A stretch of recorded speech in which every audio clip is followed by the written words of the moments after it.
Aloha, caregivers. Thank you so much for watching this episode on repetition. When we care for an older adult with dementia, you're bound to be asked the same questions over and over. Now, it's natural to get frustrated, lose your patience, want to yell, I already told you so many times, I don't need to tell you again. But for that person, it's like the first time they think they're asking it. It's like walking up to somebody you think you might have met and trying to be polite and saying, oh, where are you from? And then they go, I already told you, I'm from such and such a place.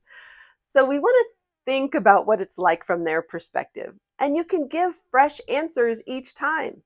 There's no rule saying that you have to give an exact correct answer, the same answer every time. What's your favorite food? Change it up. Give different food options.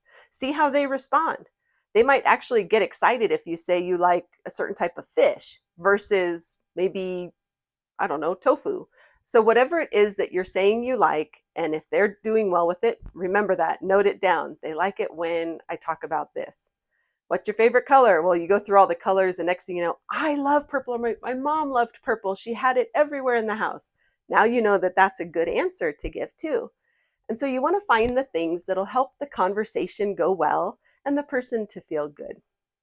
Something else you can do is to physically change it up. You can start doing some exercises, start stretching out. Oh, sorry, I'm a little stiff. Oh, what was it you're asking? Where am I from? Oh, yeah, well, I grew up here, blah, blah, blah. Moving around kind of helps. It helps us feel better. We're doing something different and it's not feeling so monotonous. You can turn it into a song. What's my favorite color?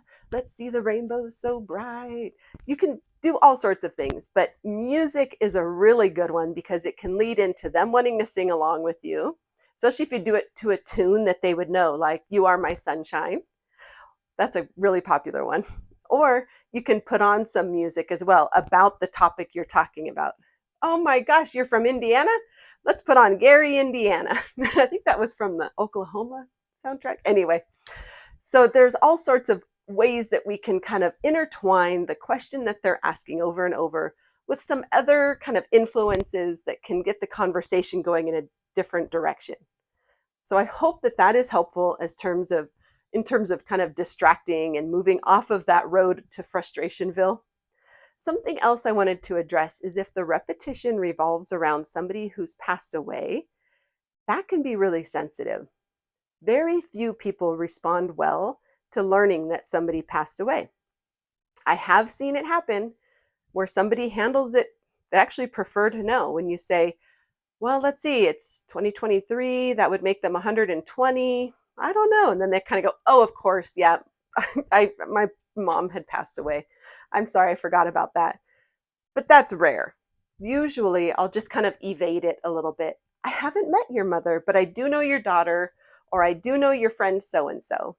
So if you're the family member, it can be very tricky because maybe they're calling you their father and you're the son. That can be tricky, I know. But what you can do is to just play along with it, not to the point where you're like, yes, I am your father, but you can say, and I love you so much. Just lean into the relationship that you have. And you can talk about the things that were mother son, right? You can say, and I always loved how you would come to my baseball games. And then the mom just kind of eases into, oh, that's this relationship. That's right. Now, if they do specifically ask, did my mother pass away? I'll usually say, I'm not sure. I never met her. I'm not sure, but we can talk about that later with so and so. And with the family, that's a little harder because you're the daughter, of course, you would know. So you can find different ways to answer these questions based on support groups, therapists, other friends who've been through this, other family members that may be helping you with their care. You can come up with a plan of what to say. And what you do is you try it out. And if it doesn't work, you try something else. And to then take note of that and pass it on to everyone else. You know, it's best if they don't know that someone passed away. So let's just kind of roll over that and move the conversation somewhere else. And I hope that that works for you because that is one of the trickiest repetitive things that can happen. But overall, my message here is to try to keep it so that you are feeling good, that you're not getting caught in that kind of like that butting heads of I am so tired of answering this, and instead, let me find a fun new way to answer this. I hope that helps. This is just my perspective. Thank you so much for watching. Please leave a comment below if you have other suggestions, or if you'd like me to talk about anything else that's on your mind, I'd be happy to address that. Thanks again for watching.